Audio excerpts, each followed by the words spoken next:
வழங்கிவிடு. ஓய்வு கால பலன்களை உடனடியாக வழங்கிவிடு. ஓய்வு வெறும் நாளன்று எங்கள் பணத்தை வழங்கிவிடு. 26 மாத காலமாக எங்கள் பணத்தை வைத்துக் கொண்டு நிர்வாகம் நடத்தும் அமைச்சரே, திறமை இல்லா மந்திரியே, திருப்பி கொடு, திருப்பி கொடு, எங்கள் பணத்தை திருப்பி கொடு. 10 மாதம் கொடுத்து விட்டு 17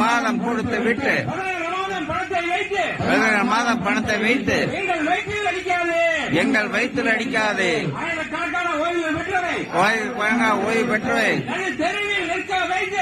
தெருவில் நிற்க வைத்து வேடிக்கை பார்க்கும் அமைச்சரே, தமிழகத்தின் முதல்வரே, பேசி முடி,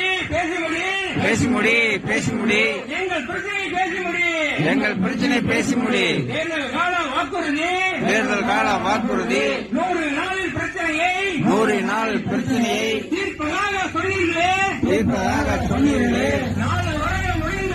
4 வருடம் முடிந்த பின்னும் எங்கள் பணம்